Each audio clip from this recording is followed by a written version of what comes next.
Have a family road trip planned this summer? Lots of families do. Travel writer Natalie Preddie shares her survival tips on how to make it fun. Good morning.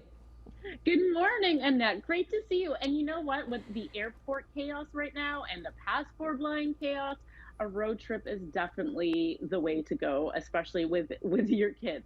And you Um, may need to start saving now with the gas prices and everything, right? So keep that in mind. But I guess the big thing is to get the kids involved ahead of time so that they get excited about it.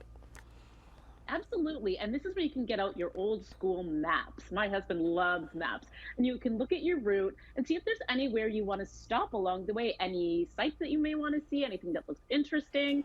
It also gets the kids excited about it. And you can learn about places along their route too. So it's all a journey. It's not just, are we there yet? You're looking at different spots along the journey to that you want to get to.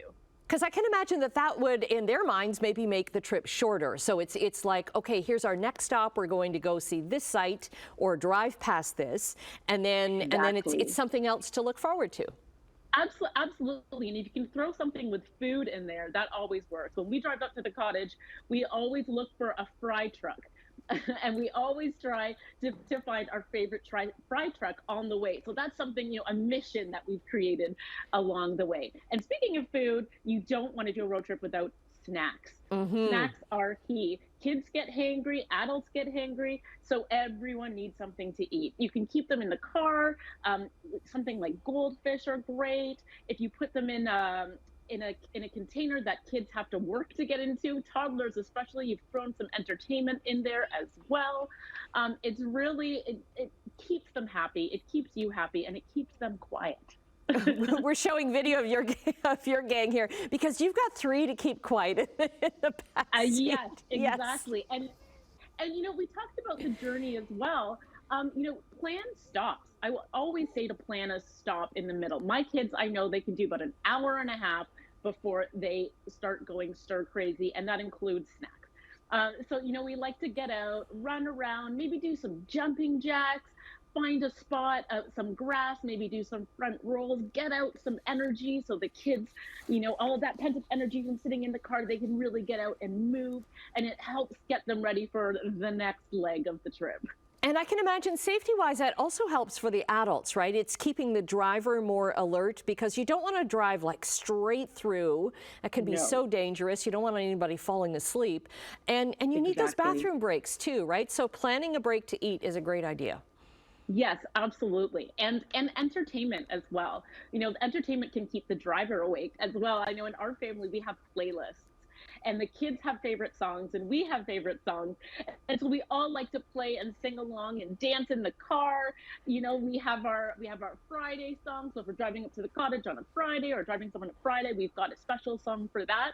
We also like to play games in the car, old-fashioned games, I Spy or I See Something that starts with the letter. I love to throw a little bit of education in there whenever I can. So that keeps them on their toes. And audiobooks, podcasts, they're fantastic as well. You can find kids podcasts that, my little ones are really into. And, when in doubt, the tablet is always played. The fallback, right? Now, what about changing seats? Because do your kids, I know most of them are still in seats, in childcare seats. But what about when they get a little bit older? Like, does everybody have their spot? Well, everyone tends to have their spot. And like you said, if they are old enough, you can play musical seats. This is so much fun. So if you have the kids normally go in the back. If your child's older, maybe they do a leg in the front seat. And that's really exciting. For my oldest in the middle, they have the exact same car seat. They both face forward. They can switch car seats and see what it looks like on the other side of the car. So that's something new and exciting for them as well, and see what they can see from that window instead of the window they would normally be in. And those small little changes make the whole car ride exciting. Right. Now, do your kids get car sick?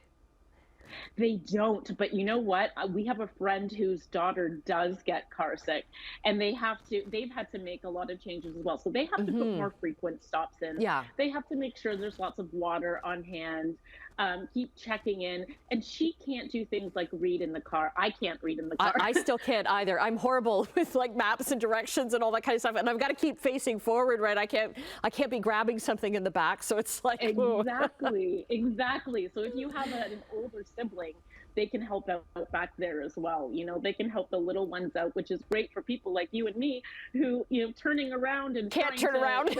Can't do it. Can't do it. Okay, sounds like you're set for a fun road trip. Thank you for sharing your tips, and we'll get all your socials up at chch.com. Always great to see you, Natalie. You too, Annette. Take care.